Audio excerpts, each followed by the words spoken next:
आणि म्हणून तिथं लाठीचार्ज झाला, अश्रुधुराचे नळकांडे फोडण्यात आले, गोळीबार करण्यात आला। बऱ्याच कार्यकर्त्याच्या अंगामध्ये आत्ता देखील छेरे आहेत। आणि त्यानंतरही जर तिढा सुटला नाही तर जरांगे पाटील जे म्हणतील, दगडाला ज्या जरांगे पाटलांनी ज्या दगडाला सिंदूर लावला त्या सिंदूराला देव मानणं आम्हाला निश्चित आहे। नाही, शारीरिक इजा म्हणजे हे उपोषण काय असते हे जे उपोषण करते त्यालाच याची जाणीव असू शकते। आजची आंदोलनाची जी काही दशा आणि दिशा आहे ते सर्व ठरवायचा अधिकार मराठा समाजाने आदरणीय जनतेने मागच्या 8 दिवसामध्ये आपण पाहिले की दिलेले वेगवेगळ्या पक्षाचे मेळावे होतात, तिथली जर आपण लोकांची मराठा समाजाची उपस्थिती पाहिली तर खुर्च्या रिकाम्या दिसलेल्या आपल्याला दिसून येतात। त्यांना सर्व सकल मराठा समाज हा मतदान करणार आहे आणि त्याच्यामधूनच की जे काही आदरणीय मनोजदादा जरांगे पाटील आणि सकल मराठा समाज बांधव यांची जर का इच्छा असेल की मी या मैदानात उतरावं तर म्हणून आता छत्रपती शिवरायाच्या नंतर एकच मावळा म्हणा छत्रपती शिवरायांचा आपल्याला प्राप्त झालेला आहे, तो म्हणजे मनोजदादा जरांगे पाटील। अजून एक खरं पाहता मनोज जरांगे पाटील यांनी राजकीय भूमिका नाहीच घ्यायला पाहिजे। त्यामुळे आपल्याला मराठा समाजातील सर्वसामान्य शेतकरी आणि आम्ही आमच्या नांदेड जिल्ह्याच्या सर्व समाजाने असा निर्णय घेतलेला आहे की बा इथं बैठकीमध्ये बरेच उमेदवारांनी आपली इच्छा व्यक्त केलेली आहे। त्यामुळे आरक्षणाचा प्रश्न महत्त्वाचा वाटतो की निवडणुकीचा उमेदवार महत्त्वाचा वाटतो, आपलं काय मत आहे? किंवा सरसकट मराठा समाजाचा ओबीसीत समावेश झाला तरच आरक्षण टिकू शकते। तर निवडणूक लढवायची, नुसतं लढवायचीच नाही तर निवडणूक जिंकायची पण। विचारायचं आताच आपल्याला बांधवांकडून कळाले की आपण त्या दिवशी मारहाणीच्या दिवशी होतात, आपल्यावरही बऱ्याच 10 ते 15 काठा पडल्या, कपडे पण काळे झाले होते, तर ती सकाळी 8 ते दुपारी 12 पर्यंत जो घडलेला प्रकार आहे तो आपण थोडक्यात सांगू शकता का? आपल्या चॅनलच्या माध्यमातून, राजमुद्रा चॅनलच्या माध्यमातून तुमचं स्वागत सुद्धा करतो की तुम्ही त्या आमचे जे विचार आहेत, आमच्या आज या बैठकीचे जे विचार आहेत, सर्व समाजाचे जे काही प्रश्न असतील सर्वांच्या तोंडून वधून घेत आहे ते पूर्णतः त्यांच्यापर्यंत पोहोचले पाहिजेत। आमचा मूळ उद्देश हा आहे की राजकारणामध्ये काही आम्हाला इंटरेस्ट नाही आहे आणि त्यानंतरही जर तिढा सुटला नाही तर जरांगे पाटील जे म्हणतील, दगडाला ज्या जरांगे पाटलांनी ज्या दगडाला सिंदूर लावला त्या सिंदूराला देव मानणं आम्हाला निश्चित आहे। या प्रस्थापित लोकांच्या पाठीमागे लागू नका, कारण या प्रस्थापित लोकांनी आपलेच घर मोठं करण्याचं काम केलेलं आहे। आतापर्यंत या राजकारणी लोकांना फक्त आणि फक्त आपलं घर, आपलं कुटुंब, आपले लेकरं बाळ एवढाच विकास करण्याचं काम त्यांनी केलेलं आहे। दर्शको नमस्कार, दर्शको हो, राजमुद्राच्या समाजमुद्रा या विशेष सत्रामध्ये मी डॉक्टर सुजित येवलीकर आपलं सहर्ष स्वागत करत आहे। आज नांदेड जिल्ह्याच्या सकल मराठा समाजातर्फे सिडको जिजाऊसृष्टी येथे एक जाहीर सभा घेण्यात आली, त्यामध्ये मराठा समाजाची लोकसभेच्या दृष्टीने पुढील भविष्य काय आणि वाटचाल काय, नेमकं काय करायचं या संदर्भात इथे चर्चा झाली। निवडणूक आयोगाकडून त्यांनी जाहीररित्या परवानगी घेऊन हा रीतसर कार्यक्रम लावला होता, पोलीस प्रोटेक्शनही इथं होतं, समाज बांधव पूर्ण जिल्ह्यामधून आले, त्यांनी चर्चा देखील केली। चर्चेमध्ये काय घडलं हे आपण आयोजकांनाच विचारूया, आपण कसं नियोजन केले सुरुवातीला सांगा। जय जिजाऊ। 24 तारखेला अंतरवाली सराटी येथे समाजाची जी बैठक झाली मनोजदादा जरांगे यांच्या मार्गदर्शनाखाली, त्यावेळेस मनोज पाटलांनी सांगितलं होतं की आपली जी मराठा समाजाची ओबीसीमधून आरक्षणाची मागणी आहे याचा विचार राज्य सरकारनेही केला नाही किंवा विरोधी पक्षालाही केला नाही, तर त्याच्या संदर्भात जेणेकरून आपल्याला मराठा समाजाला सत्तेमध्ये जाता येईल का, जेणेकरून आपले विचार आपल्याला आणि आपल्या समाजाचं हित आपल्याला निर्णय घेता येतील, म्हणून सिस्टीममध्ये कुठेतरी मराठा समाजाला पाहिजे याचा विचार आपला करता येईल काय, याच्यासाठी 2024च्या लोकसभा निवडणुकीमध्ये मराठा समाजाचा आपल्याला समावेश कसा करण्यात येईल किंवा मराठा समाजाची काय भूमिका असेल। मनोजदादांनी सरळ सांगितलं की मी जन आंदोलनाला मानणारा व्यक्तिमत्व आहे, त्याच्यामुळं मी राजकारणामध्ये इंटरफेअर करणार नाही, फक्त आपल्या स्थानिक लोकसभा लेवलला आपण समाजाची बैठक घ्यावी, समाजाचा एक अपक्ष उमेदवार होऊ शकतो का याच्यासाठी प्रयत्न करावे, अन्यथा एखादा उमेदवार जर समाजाच्या सर्वानुमते होत नसेल तर आपण इथं या बैठकीच्या माध्यमातून संबंधित समाजातील जे जे इच्छुक लोक असतील या सर्वांना इथं आव्हान केलं होतं। बरेचसे इच्छुक लोक इथं आलेले आहेत, त्यांनी आपले बायोडाटे इथे दिलेले आहेत, त्यांनी आतापर्यंत समाजासाठी केलेलं काम हे सर्वांचा डाटा कलेक्शन इथं अंतरवाली सराटीला आपण पोहोचवणार आहोत। त्या सर्वांनी इथं उमेदवारी मागितलेली आहे। दुसरी गोष्ट, या उमेदवारीचा तिढा जर सुटलाच नाही, जर उमेदवार द्यायचा असेल हा निर्णय अंतिम मनोजदादा जरांगे यांचा तो अधिकार आहे, त्यांनी समाजाला सांगितले तिढा सुटत नसेल तर आपण त्याचा विचार करू। इथं बैठक बैठकीमध्ये बरेच उमेदवारांनी आपली इच्छा व्यक्त केलेली आहे. ज्यांनी आपली इच्छा या बैठकीच्या माध्यमातून व्यक्त केली आहे अशा सर्वांची मागणी मनोजदादापर्यंत पोहोचवण्यासाठीचं हे बैठक केवळ हे एक माध्यम म्हणून आम्ही बैठक ऑर्गनाईज केली होती आणि ती बैठक अतिशय खेळीमेळीच्या पद्धतीनं पार पडलेली आहे. सर्व समाज बांधवाचं मत आणि विचार इथं लक्षात घेऊन त्याचा एक अहवाल तयार करून आज संध्याकाळपर्यंत लागलीच आम्ही आता निघालो आहोत आणि मनोजदादापर्यंत तो अहवाल दिला जाईल. येणारा निर्णय जो असेल तो दादाला घ्यावाचा आहे आणि तो निर्णय संबंध समाजाला मान्य असेल या बैठकीतून एकमत झालेलं आहे. बरं, या बैठकीतून एकमत झालेलं आहे असं दादांचं म्हणणं आहे. तर आपल्याला काय वाटतं, उमेदवार आपण जो देणार आहोत त्याचं उद्दिष्ट काय आहे नेमकं? आपल्याला लोकसभा निवडणूक लढवायची आहे का आपलं पहिलं उद्दिष्ट आहे मराठा आरक्षण मिळवणं, ते पण 52% आत ओबीसी मधून? आपल्याला काय वाटतं? सर्वप्रथम सर्वांना स्नेहाचे जाऊ. आज जे काही बैठक आयोजन झालं होतं त्याचा मागचा मूळ उद्देश आहे. आता तुम्ही प्रश्न विचारला की बा, आमचा मूळ उद्देश हा आहे की राजकारणामध्ये काही आम्हाला इंटरेस्ट नाही आहे. आम्हाला जे काही राजकीय दबाव यंत्रणा, जी काही मराठा समाजाची जी काही ताकद आहे, या संसदेतले जे लोक आहेत, आज देशाचा पंतप्रधान जे काही निर्णय 52% मर्यादा ओलांडायची असेल, मराठ्यांना ओबीसीमध्ये आरक्षण द्यायचं असेल, हे केंद्राच्या हातात आहे, राज्याच्या हातात नाही आहे. केंद्राच्या सरकारला ही वचक राहावी मराठ्याची म्हणून आम्ही निर्णय घेतला. आपल्याला काय वाटतं की आरक्षण महत्त्वाचं आहे का उमेदवार देणं महत्त्वाचं आहे? कुठं हा आंदोलनाचा मुद्दा भरकटता तर नाही ना? कारण की निवडणुका येणार जाणारच आहेत. प्रश्न हा मागील 50 वर्षापासून प्रलंबित आहे. त्यामुळे आरक्षणाचा प्रश्न महत्त्वाचा वाटतो की निवडणुकीचा उमेदवार महत्त्वाचा वाटतं? आपलं काय मत आहे? माझं मत असं आहे की आरक्षणाचा प्रश्न महत्त्वाचा आहे. कारण गेल्या अनेक वर्षापासून वेगवेगळ्या पद्धतीनं समाज बांधवांना त्यावेळी माहीत नव्हतं की मराठा आरक्षण कशा पद्धतीनं भेटू शकते म्हणून. गेल्या अनेक दिवसापासून चळवळीच्या माध्यमातून ते मराठा सेवा संघ असेल, संभाजी ब्रिगेड असेल, इतर सर्व चळवळी, अखिल भारतीय छावा, सगळ्या चळवळी असतील, त्या चळवळीच्या सर्व प्रबोधनामधून किंवा सरसकट मराठा समाजाचा ओबीसीत समावेश झाला तरच आरक्षण टिकू शकते, हे प्रबोधन चळवळ राबवल्या गेली. आणि त्यामध्ये फाटे आणू दरवेळेस वेगळ्या पद्धतीचं आरक्षणच टिकू शकते, वेगळ्या पद्धतीचं आरक्षण मराठ्यांना तारण बनू शकते, अशा पद्धतीचं जाहीर करण्यात आलं, सांगण्यात आलं, पण ते कुठंही या ठिकाणी टिकलेलं नाही. त्यामुळं ओबीसीमधून आरक्षण हे बोललं होतं आपण. तसं मनोज जरांगे पाटलांनी ओबीसीच्या आरक्षणाचा विषय हा घेतलेला आहे. आणि आमचं म्हणणं आहे की बाबा, जे कोणी ओबीसी आरक्षणासाठी, मराठा समाजाचा ओबीसीत समावेश करण्यासाठी जे आडवं येतील त्यांना आडवं या ठिकाणी आपण या चळवळीतून या ठिकाणी आपण करावं. उमेदवार देऊन कुठंतरी आपलीच फजिती, आपल्याच कोणत्या तरी पायावर धोंडा अशा पद्धतीचा टाकून घेण्यापेक्षा आपण जे आपल्या आत्तापर्यंत आडवं आले, प्रत्येक पक्षानं सांगितलेलं आहे की मराठा समाजाला आरक्षण आम्ही देऊ, पण ओबीसीच्या आरक्षणाला धक्का न लागता देऊ. म्हणजे हे सपशेल या ठिकाणी मराठा समाजाची फसवेगिरी आहे. आणि ही फसवेगिरी जे कोणी करत असतील त्यांना या ठिकाणी आपण जागा मतदानाच्या रूपानं दाखवावं, उमेदवाराच्या रूपात दाखवून वेगळ्या पद्धतीची फसवणूक मराठा समाजाची होऊ शकते. बरोबर आहे. दुसरा एक महत्त्वाचा प्रश्न आहे तो की 50 वर्षापासून मागणी चालू आहे, आरक्षण मिळत नाही आहे आणि पहिल्यांदाच कुठेतरी समाजाला एक लीडरशिप मिळालेली आहे, जे की मागील 50 वर्षात अशी मिळाली नव्हती. इंदिरा गांधीजीनंतर आपण एवढा मोठा सपोर्ट मिळताना पाहतोय. लाखो करोडो लोक आज जरांगे पाटलाच्या मागे उभे आहेत. आणि एकीकडे प्रकाश आंबेडकरांच्या वंचित बहुजन आघाडीसोबत ही चर्चा चालू आहे आणि 30 तारखेला त्याचा आपल्याला कळणार आहे काय होणार आहे. मग अशा वेळी आपण एक उमेदवार देऊन जर वाट पाहिली एखाद्या व्यक्तीची की बाबा कोणीतरी पक्ष येईल, मग काँग्रेस असेल, राष्ट्रवादी असेल, भाजप असेल किंवा शिवसेना असेल, या चारही पक्षांनी आपल्याला 50 वर्षात काही दिलेलं नाही, हे चित्र स्पष्ट आहे. आणि आताही ओबीसीच्या आरक्षणाला धक्का न लागताच आरक्षण देतो अशी त्यांची भूमिका आहे. मग अशी संधी असताना जरांगे पाटलाची चालून आलेली आहे.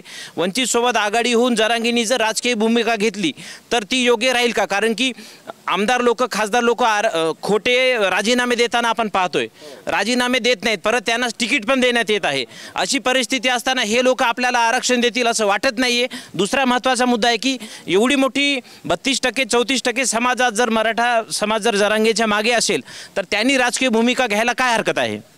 बरोबर आहे सर.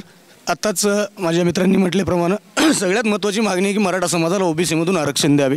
उद्या जरांगे पाटलांनी जी राजकीय भूमिका घेईल ती समाज 100% मान्य करेल. पण जरांगे पाटील देखील वंचितसारख्या पक्षाची मराठा आरक्षणासंदर्भात काय भूमिका आहे, ओबीसीमधून द्यावी का ओबीसीला धक्का न लागता द्यावी, याचे देखील विचार जरांगे पाटील करूनच समाजाला शब्द देतील.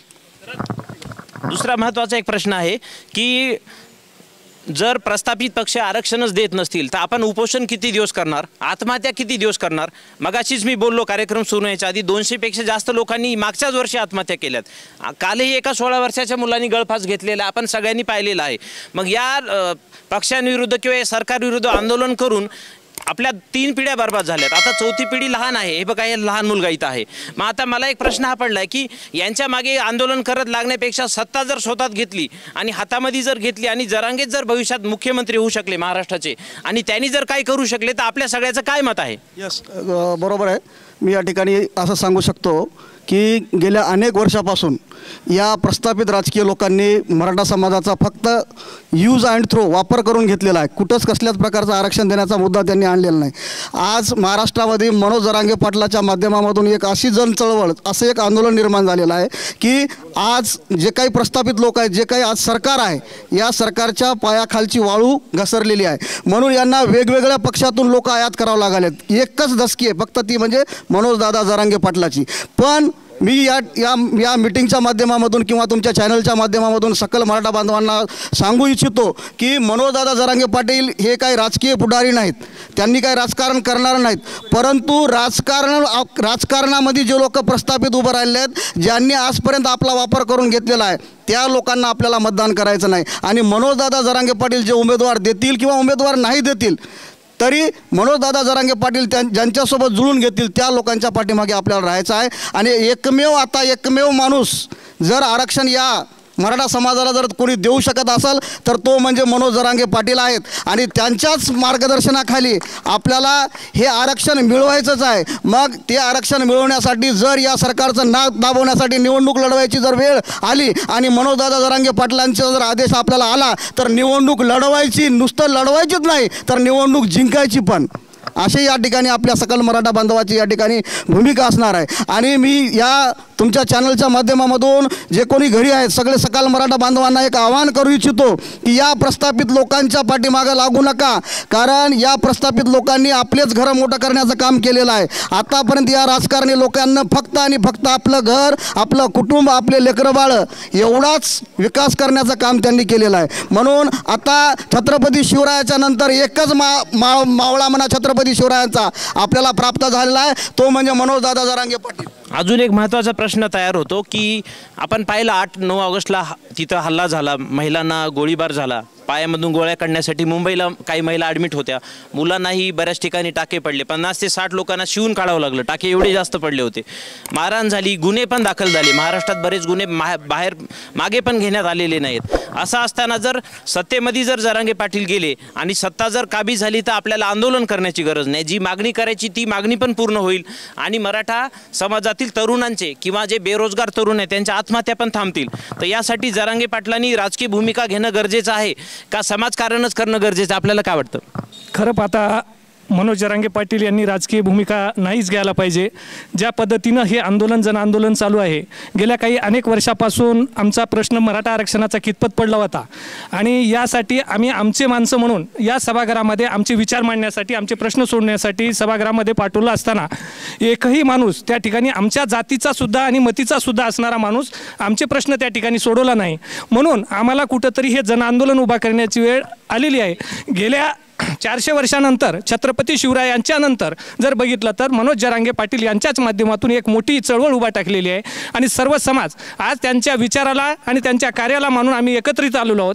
आणि या सरकारला ज्या वेळेस आपण सर्व समाज असेल शासनाच्या पाठीशी राहतो, शासनाला पाठिंबा देतो आणि त्यांना सभागृहामध्ये पाठवून आमचे जे काही प्रश्न असतील सोडवण्यासाठी तिथं पाठवतो, पण ते आमचे प्रश्न सुटत नाहीत. म्हणून आता येणाऱ्या काळात नक्कीच मनोजदादा जरांगे पाटील जे म्हणतील ते धोरण आणि बांधतील ते तोरण, त्यांच्या विचाराला आणि त्यांच्या कार्याला समरून सकल मराठा समाज, मी सांगू इच्छितो की सर्व सकल मराठा समाज त्यांच्या पाठीशी 100% राहणार आहे. आणि आपल्या चॅनलच्या माध्यमातून, राजमुद्रा चॅनलच्या माध्यमातून तुमचं स्वागतसुद्धा करतो की तुम्ही आमचे जे विचार आहेत, आमच्या आज या बैठकीचे जे विचार आहेत, सर्व समाजाचे जे काही प्रश्न असतील सर्वांच्या तोंडून वधून घेत आहे ते पूर्णतः त्यांच्यापर्यंत पोहोचले पाहिजेत, एवढीच या ठिकाणी इच्छा व्यक्त करतो. एक महत्त्वाची महत्त्वाची गोष्ट विचारायची की जरांगे साहेबांनी मागच्या आठवड्यात एक स्टेटमेंट दिलं होतं की कोणीही कोणत्याही पक्षाच्या प्रचाराला आणि मिटिंगला जायचं नाही, आणि दुसरीकडे एक स्टेटमेंट दिले की 100% मतदान देखील करायचं. तर याचा आपण काय अर्थ घ्यायचा? मग त्यांनी जर उमेदवार दिला नाही जरांगेनी, तर मग मतदान नेमकं कोणाला द्यायचं? मग आता करायचं काय? त्याचं उत्तर द्या दादा. याचं उत्तर जनतेने मागच्या 8 दिवसामध्ये आपण पाहिलेले की दिलेले वेगवेगळ्या पक्षाचे मेळावे होतात. तिथली जर आपण लोकांची मराठा समाजाची उपस्थिती पाहिली तर खुर्च्या रिकाम्या दिसलेल्या आपल्याला दिसून येतात. जरांगे पाटलांनी दिलेल्या स्टेटमेंटचा रिझल्ट या मागच्या 8 दिवसामध्ये आपल्याला दिसून येतो.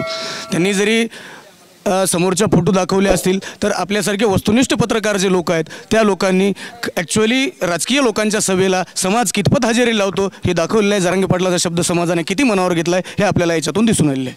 आपल्याला काय वाटतं, ही जी भूमिका आहे की 100% मीटिंगला जायचं नाही आणि मतदान देखील करायचं आहे, याच्यामधून नेमका सामान्य लोकांनी अर्थ काय घ्यायचा? सामान्य लोक तर पूर्ण मनोजदादा जरांगे पाटील म्हणतील तेच करणार आहेत. कारण काही आमच्यासारखे लीडर की त्यांचं काहीतरी राजकारणी लोकांसोबत अडकलेलं आहे, तेच लोक आजही राजकारण्याच्या पाठीमागं आहेत. आणि मनोजदादा जरांगे पाटील जे बोलतील ते धोरण ठरविणारे जे काही समाजसेवक जे खरोखर आता नवीन पिढीमध्ये आहेत किंवा म्हाताऱ्यापासून नवीनपर्यंत छोट्या लेकरापर्यंत जरांगे पाटलांना मानणारा वर्ग आहे. त्याच्यामुळं जरांगे पाटलांनी जे काही उमेदवार देतील त्यांना सर्व सकल मराठा समाज हा मतदान करणार आहे.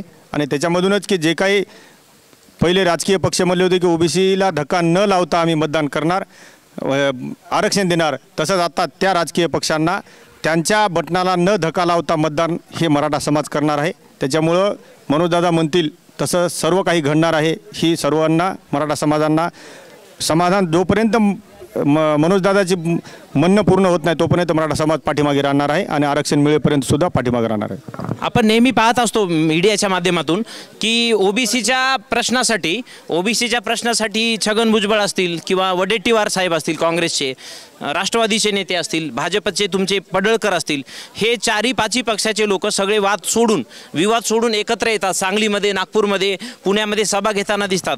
मग मराठा आरक्षणासाठी 4ही पक्षातला किंवा एकाही पक्षातला आमदार किंवा खासदार आपल्याला येताना दिसत नाही किंवा थेट भूमिका घेताना दिसत नाही. मध्ये आपण पाहिलं की आदिवासी पण नेते होते की ज्यांनी सांगितलं की जर आरक्षण नाही मिळालं तर आम्ही राजीनामे देऊ आणि सरकारमधून बाहेर पडू. अशी स्पष्ट भूमिका मराठा नेते घेत नाही. त्याच्यामागे काय वाटतं आपल्याला? याच्यामुळंच आपण जे बोललात की मराठा उमेदवार जे आहेत आतापर्यंत मराठ्यांनी सभागृहात पाठवलेले त्यांनी मराठ्याची बाजू मांडली नाही किंवा मराठ्यांसाठी कुठेही एकत्र आलं नाही. या सगळ्या गोष्टीचा अभ्यास करून मनोजदादांनी जे सांगितले की अपक्ष एक उमेदवार देऊन जर समाजाचं एकमत होऊन आपण आपले माणसं सभागृहात पाठवू शकतो का याचा समाजाने विचार करावा. हे सांगण्यामागची भूमिकाच ही आहे की आतापर्यंत सभागृहात पाठवले वेगवेगळ्या पक्षाच्या माध्यमातून ही लोक समाजाची झाली नाहीत किंवा समाजासाठी यांनी काही केलं नाही, म्हणून बाकीचे सगळेही पक्ष डावळून समाजाने एखादा एकमताने अपक्ष निवडून सभागृहात पाठवता येईल का याचा विचार करावा असं मनोजदादांनी मीटिंगच्या माध्यमातून सांगितलेलं आहे. 4ही पक्षाला कंटाळून मनोजदादाचं असं म्हणणं आहे की आपण कंटाळलेलो आहोत आणि लवकरात लवकर यावर काही निर्णय झाला पाहिजे. नांदेड जिल्ह्यामध्ये मागील काही महिन्याखाली उपोषण गाजलं होतं दत्ता पाटील हडसणीकर यांचं. आम्ही स्वतः आपल्या उपोषण ठिकाणी आलो होतो, आपली भेट पण झाली. बरीच प्रकृती देखील खालवलेली आहे. आपण 6 महिन्याखाली जसे धष्टपुष्ट होता तसे आज दिसत नाही आहेत. आपलं आंदोलन चाललं, नंतर एक व्हिडिओ कॉल आला मुख्यमंत्र्यांचा, तिथं आपल्याला त्यांनी उपोषण मागं घ्यायची विनंती केली, ती देखील आम्ही पाहिली. आपण उपोषण मागं घेतलं. आजची दशा आणि दिशा आंदोलनाची काय आहे, आपलं काय वाटतं? आजची आंदोलनाची जी काही दशा आणि दिशा आहे ते सर्व ठरवायचा अधिकार मराठा समाजाने आदरणीय मनोजदादा जरांगे पाटील यांच्याकडे दिलेला आहे.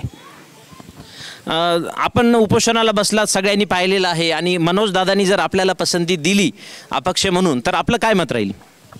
आदरणीय मनोजदादा जरांगे पाटील आणि सकल मराठा समाज बांधव यांची जर का इच्छा असेल की मी या मैदानात उतरावं तर मी उतरायला तयार आहे.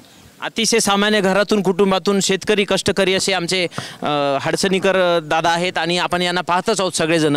आणि आपण जे उपोषण केलं त्यानंतर आपल्याला काही शारीरिक इजा वगैरे झाली होती का आणि त्या उपचारातून आपण कसे बाहेर आलात, किती दिवस लागले? नाही, शारीरिक इजा म्हणजे हे उपोषण काय असते हे जे उपोषण करते त्यालाच याची जाणीव असू शकते. तुम्ही बघत असाल माझ्या शरीराकडे, मी उभाच आहे परंतु माझं शरीर चळचळ कापत आहे. मला फार काही वेळ उभं पण राहता येत नाही किंवा मला जास्त धावता पण येत नाही. जेवण पण मला भूकसुद्धा जास्त लागत नाही. जेवायचं असेल तर मी फक्त संध्याकाळच्या टायमालाच पोटभर थोडंसं जेवतो. दिवसभर तर मी जेवलो काय आणि नाही जेवलो काय संपल्याच जमा आहे माझं जेवण. एकीकडे समाजातील लोक आत्महत्या करत असतात, एकीकडे समाजातील काही चांगले नेतृत्व आपल्याला उपोषण करताना दिसतात आणि त्यांची पण शारीरिक अवस्था आपण पाहतच आहे. तर अशा गोष्टी ज्या आहेत इतर पक्षासाठी काम करणाऱ्या मराठा समाजातील तरुणांनी जरूर पाहावी की आपण लोकांचे झेंडे घेऊन फिरत असतो, लोकांसाठी कामं करत असतो आणि समाज बांधव असे आपल्याला कष्ट करताना आणि स्वतःला बलिदान देताना दिसत असतात. तर ही खरंच एक आदर्श घेण्यासारखं व्यक्तिमत्व आहे. आपल्याला काही या संदर्भात बोलायचं आहे का अजून? आदरणीय मनोज दादा जरांगे पाटलांनी जे निर्णय घेतला, कोणताही उमेदवार देवो किंवा कोणताही निर्णय घेऊ, मनोज पाटलांनी जे निर्णय केला तेवढं सकल मराठा समाजाला ते निर्णय मान्य आहे आणि आम्हालाही मान्य आहे. बाकी काय असो. तर इथं हा प्रश्न तयार होतो की बाबा अपक्ष उमेदवार दिलं तर जो प्रस्थापित उमेदवार आहे तो पडणार आहे का आपण आपला उमेदवार देऊन त्यांना जिंकून देऊ? आपल्याला काय वाटते? 100% बरोबर आहे. प्रस्थापितांना जर उमेदवार हे जे पक्ष आहेत ते प्रस्थापितच, पक्षाचे जे उमेदवार असतात ते प्रस्थापितच असतात आणि जनसामान्यांची जनभावनेची अशी भावना आहे की जरांगे पाटील जे म्हणतील, कारण की सर्व राजकीय नेत्यांनी सर्व पक्षाच्या राजकीय भांडुळांचं बघलं आहे की तुम्ही सभागृहामध्ये कोणत्याच पक्षाच्या नेत्यांनी म्हटलं नाही की ओबीसीमधून मराठा समाजाला आरक्षण दिलं पाहिजे. त्यामुळं आपल्याला मराठा समाजातील सर्वसामान्य शेतकरी आणि आम्ही आमच्या नांदेड जिल्ह्याच्या सर्व समाजाने असा निर्णय घेतलेला आहे की इथं वाडी पाटीची सभा यशस्वी करण्यासाठी ज्या टीममध्ये होते सुभाष पाटील शिंदे म्हणून, त्यांना आम्ही सर्वांनी एकमताने असं म्हणलेलं आहे की तुमची उमेदवारी आम्ही आमच्या वतीनं मान्य आहे. आणि त्यानंतरही जर तिढा सुटला नाही तर जरांगे पाटील जे म्हणतील, दगडाला जरांगे पाटलांनी ज्या दगडाला सिंदूर लावला त्या सिंदूराला देव मानणं आम्हाला निश्चित आहे. एकंदरीत पाहता सगळेच लोक जरांगे साहेबांच्या बाजूने आहेत. चारही पक्षांना आम्ही चॅनलच्या माध्यमातून सांगतो की आपल्याला वाटते तेवढी निवडणूक सोपी जाणार नाहीये. समाज चिडलेला आहे. मागच्या 50 वर्षात आपण काय केलं हे विचारणार आहे आणि ते काँग्रेसला नाही तर भाजपाला, राष्ट्रवादीला आणि शिवसेनेला देखील प्रश्न विचारत आहेत. भविष्य जे आहे, भविष्य काळामध्ये आपल्याला मतदान मागताना किंवा सभेला जाताना खरंच अडचणी येतील की काय, ही अवस्था होणार आहे. आपल्यासोबत सुभाषदादा जावळे आहेत. मागील 10 वर्षापासून जरांगे साहेबांसोबत ते अहोरात्र काम करत असतात. त्यांच्यासोबत डोळ्यामध्ये तेल टाकून फिरत असतात. अनेक सभा असतील, अहमदनगरची असेल, बीडची असेल, जालन्याची असेल, प्रत्येक सभेमध्ये ते जात असतात आणि तिथून जरांगे साहेबाच्या कोर्टीमध्ये ते काम करत असतात. आज जी सभा इथे नांदेडला झाली, मराठा समाजाची जी मिटिंग झाली, त्या मिटिंगचं काय अजेंडा आहे, त्यांचं काय म्हणणं येतं याचा आढावा घेण्यासाठी ते आज परभणीहून नांदेडला आले होते. सर, आपलं काय मत आहे? सगळ्यात महत्त्वाची गोष्ट आहे की 24 मार्चला जनतेचे कौल घेण्यासाठी मनोजदादांनी अंतरवाली सराटी या ठिकाणी प्रत्येक गावातून 2 प्रतिनिधी यावेत, परंतु प्रत्यक्षात 2 प्रतिनिधी न येता अथांग जनसागर त्या ठिकाणी 2 लाखाच्या संख्येनं त्याच्यापेक्षा जास्त संख्येनं उपस्थित राहिला. राजकारणाशी मला खरं म्हणजे देणं घेणं नाही असं म्हणत असताना जनतेच्या आग्रहाखातर लोकसभेमध्ये आपण भाग घेतला पाहिजे असा जनतेचा कौल होता. तर त्यांनी सांगितलं की तुम्ही 30 तारखेपर्यंत ग्रामीण भागामध्ये जा आणि जनतेचा कौल घ्या, निवडणूक लढवायची का नाही आणि लढवायची असेल तर अपक्ष उमेदवार द्यायचा का नाही. तर या 2 गोष्टीवर त्यांनी जनतेचा कौल मागितला आणि 30 तारखेपर्यंत अहवाल त्यांनी आपल्याकडे सादर करावा. या अनुषंगानं सगळ्या मराठवाड्यातील असेल की महाराष्ट्रातील असेल बैठका त्यांनी आयोजित केल्या होत्या. मला सांगितलं की तुम्ही परभणी, हिंगोली आणि नांदेड जिल्ह्याचे अहवाल बैठका घेऊन तुम्ही इकडं आले पाहिजेत. म्हणून काल हिंगोली आणि परभणीची सभा झाली, मीटिंग झाली आणि आज नांदेडची मीटिंग. खरं म्हणजे या ठिकाणी मीटिंग होऊ नये अशी कोणती बी मीटिंग घेण्याची दादांनी सांगितलं नाही, अशा अफवा उडवल्या. परंतु खरं म्हणजे मनोजदादाचा शब्द अंतिम आहे आणि त्यांनी लावलेली मीटिंग आहे. तर इथं जिल्ह्यातून अनेक कार्यकर्ते आपण बघितलं प्रत्यक्षात उपस्थित होते आणि त्यांनी सांगितलं होतं की फक्त आपल्याला जी काय मतं असतील ग्रामीण भागातल्या लोकांची किंवा आपल्या या मराठा बांधवाची ती नोंदवा. नकारात्मक असतील, सकारात्मक असतील, जे काय असतील, कोणी राजकीय पक्षाबरोबर जाण्याचे असतील, त्याला विरोध करण्याचे असतील, स्वतंत्र उमेदवार उभं करण्याचे असतील, त्याचं जे काही तो म्हणलेला आहे तो त्यांची नोंद घ्या. आणि त्याच पद्धतीनं आपण रजिस्टरला नोंद घेतलेली आहे. आणि उमेदवार उभे करायचे का नाही ज्यावेळेस वेळ आली तर त्यावेळेस काही जणांनी निवडणूक लढवू नाही, काही जणांनी निवडणूक लढवावी, परंतु 95% जनता ही निवडणूक लढवावी आणि आपला अपक्ष उमेदवार द्यावा आणि मनोजदादा जो उमेदवार देतील तो आम्हाला मान्य राहील असाच सूर शेवटी या मीटिंगमधून निघाला. साहेब, आपण आज नांदेडला आहात, यापूर्वी मग हिंगोली आणि परभणी दौरा झालाय का?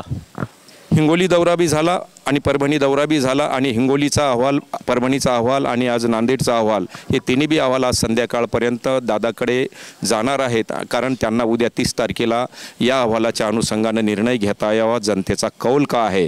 कारण त्यांनी शेवटी सांगितलेलं आहे की जनता माझी मालक आहे, जनता जे ठरवतील ते मला मान्य आहे.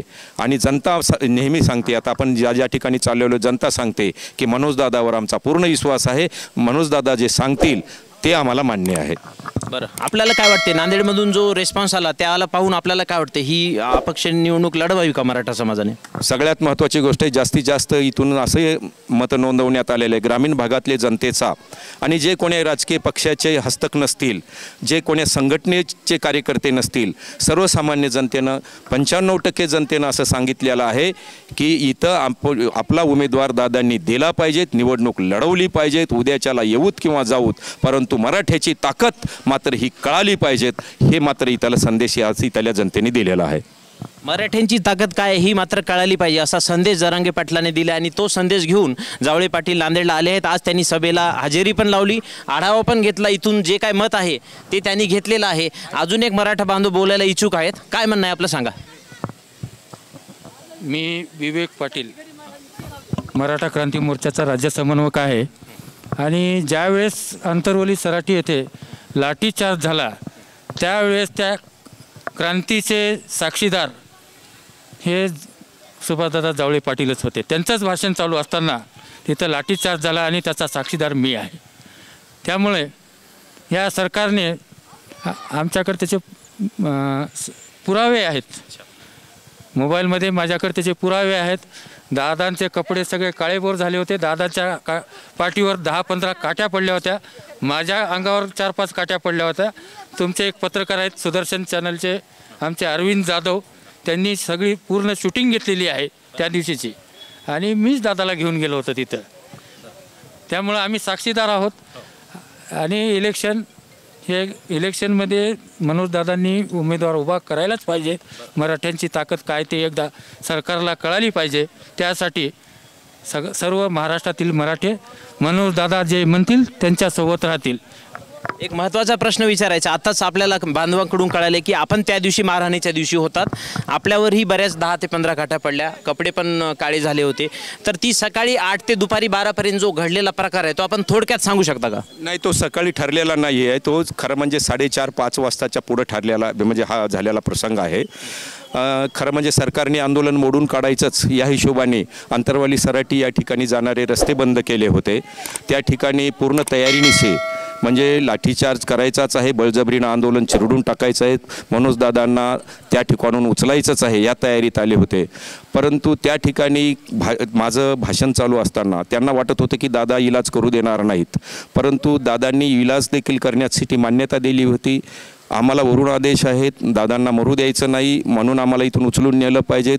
आणि आम्ही त्यांना सांगितलं होतं की इथंच इलाज करा, उचलून नेण्याचं कसं, जवळ दादा उठतील तर आंदोलन संपेल म्हणून आम्ही इलाजासाठी देखील परवानगी दिली. परंतु त्यांना तिथून त्यांचं आंदोलन मोडून काढण्याचेच आदेश मला वाटते असायला दिले असावेत आणि त्यांनी बळजबरीने तिथं घुसण्याचा प्रयत्न केला. महिला आणि तिथं बालक बसलेले आहेत, वडीलधारी मंडळी बसलेली आहेत आणि अमानुषपणानं मधात घुसून, कारण मंडपामध्ये शांततेच्या मार्गानं संविधानात दिलेल्या अधिकारामध्ये तिथं उपोषण चालू असताना आमच्या मागण्यासाठी बळजबरीनं, कारण कोणाला बी धोका नव्हता आमच्यापासून, कोणता कायदा आमच्याकडून मोडल्या जात नव्हता मनोजदादाकडून, त्या ठिकाणी शांततेनं समाजाच्या मागण्यासाठी आंदोलन सुरू असताना त्यांना उचलून नेण्यासाठी आले आणि जनतेने त्याला विरोध केला आणि म्हणून तिथं लाठीचार्ज झाला. अश्रुधुराचे नळकांडे फोडण्यात आले, गोळीबार करण्यात आला.